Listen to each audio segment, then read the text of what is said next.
It's past midnight, long past.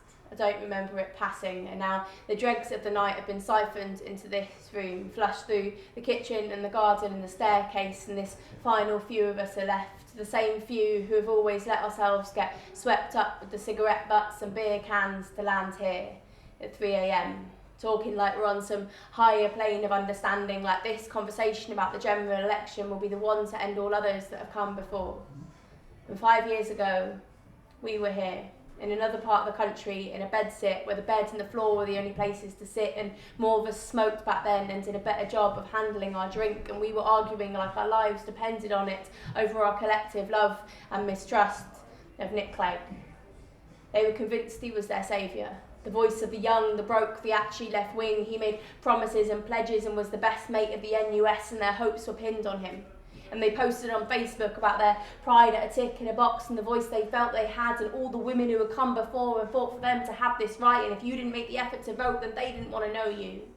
And now, in 2015, with a wedding, a divorce, unemployment and a mortgage between us, we shout across our glasses with the same venomous passion, but this time theirs is tinged with hate. I'm not voting this time.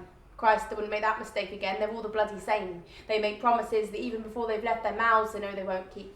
And it's one thing making speeches, cracking down on unemployment and immigration, but when you're speaking from your ivory towers with your 2 kitchens, it's a kick in the teeth. None of them have any idea how hard it actually is when 4 years on from graduating, still week on week, we're having to choose between heating and eating, and all these MPs are sleeping with the right-wing press, branding us lazy and fueling this culture of blame. None of these politicians deserve my vote because, like Russell Brand says, they're all just the same. Me, I feel their frustration. I don't think I'm better than them or have any sort of insider information, but I disagree. I think there's been some mistrust and misunderstanding, some terrible PR and a lot of Murdoch empire mudslinging, but actually I think there's a gulf of difference between the Tories and the Labour Party. It was the day that Osborne stood, chest inflated, announced the weight of his budget for the first time, and for each cut that he promised, the Tories roared, screaming on their elation, banging their fists like kids coked up on sugar at a birthday party. And their piggy, puffed up faces laughed through every lunchtime, switched on TV screen, then repeated on the news at 10. And their list of purse string cutbacks wasn't announced with heads hung low, full of remorse, and I'm sorry we had no choice, but like they'd practiced this murderous, shiny-eyed fuck you with eagerness. Because of course, the 3 of them, they had 20 years before in each pub and restaurant that they trashed with their dining club. And I can't help feeling that if you can smash up the livelihoods of everyday people with your drinking society, then pay off 27 grand's worth of debt on the spot because you believe that being wealthy rights every wrong, then what the hell are you doing running a country? And whilst it's easy to say, oh well, I'm sorry, I was young, I didn't know what I was doing. I mean, what person in the public eye doesn't have an embarrassing story come to light about them from time to time? That's fine. But I'm not asking Miley Cyrus for her views on fixing the fiscal deficit, or how do we stop demonising people on benefits, or how about the lack of women in your cabinet, because women seem to be an issue for you, Cameron. It seems that telling them to calm down is one of the few things that you and Russell Brand have in common. And I wonder whether this harks back to your former Etonians at informal gatherings, forcing them down onto all fours so they could blow their hunting horns before whipping them. And I wonder how many conversations with Theresa May, Justine Greening and Nicky Morgan these soirees come up in. And how can you defend your cuts to working tax credits, or freezing benefits, or chucking families with disabled kids out of their houses by saying that you support hard-working people and their businesses, when it has been reported that your brat pack of posh hooligans left business owners crying, and the toff that could be the most charming wouldn't just pay off the damage but would buy their silence, because it's silence you're protected by, isn't it? It doesn't matter how many Bullingdon blinds you've taken part in, or the number of lives stepped on while smashing up a place to within an inch of its life, or the amount of £50 notes set alight in front of the homeless in the name of it being one of your club's initiation rites. The only way out of that tailcoat is in a box. Once a member, always a member, Bullingdon boy till you die. And you're protected by it. The institutional history, the past kings, the international royalty, and unlike every person that Atos forced back to work on their knees, you have unending invincibility. Unless we vote you out.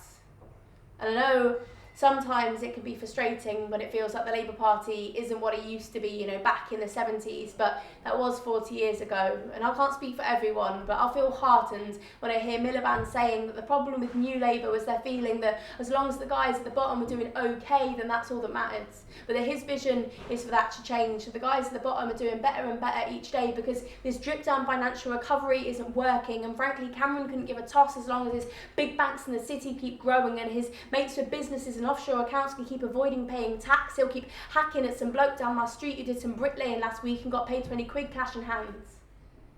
And my friends get really bored and mad when I talk about voting tactically because I know that the Greens stand for some brilliant things, and if we had an alternative vote system in this country, I would give them my second preference. And I know there's that lady down your street who's standing as an independent, and I bet she's lovely. She wants to make sure she gets her bins emptied regularly. But if we spread ourselves too thin, we risk letting them back in, and it's about remembering who the enemy is. Because I don't care about the colour of a bus or how a man eats a sandwich. I care about a party that was built on working people, that wants to stop massive corporate tax evasion, save the NHS from being privatised and invest in higher education. And the right-wing press hate Ed Miliband because they're scared of him. It took on Murdoch over phone hacking and energy companies over rising bills. He stopped a war in Syria and still they continue to vilify him.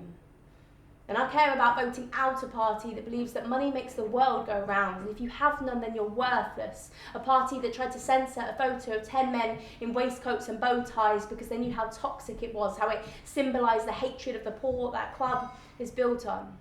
And every time I hear Russell Brand using his airtime to tell his demographic to show their disillusionment and apathy by not voting, it just seems like such a waste when he's shouting, oh, why don't you give us something to vote for then? They are trying, Russell. If you would just get your hand off Evan Davis's leg and stop interrupting.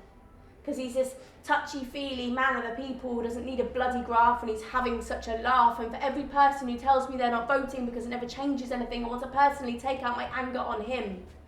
I want to say, look, every time you turn over the channel because Cameron's on screen, or walk past a headline because it's screaming something about the Labour Party, or say to your mate in the pub, yeah, I'm not really interested in politics, try to remember Cameron, Osborne and Boris's piggy little faces laughing at you, or their fists banging on the benches for each cut to cut harder. Remember the smiles of their club members at the owner of some central London Indian restaurant as they smashed up his business.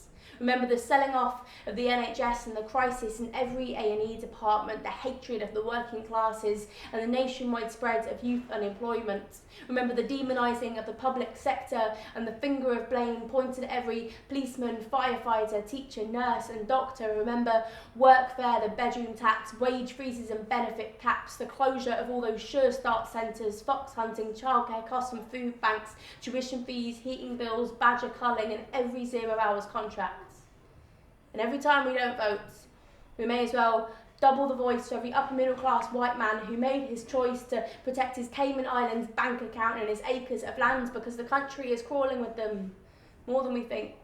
And if we sit back and do nothing come polling day, they will be the ones who will go out and vote, and they will open the door for the Tories and they will let them back in. And we will have 5 more years of this.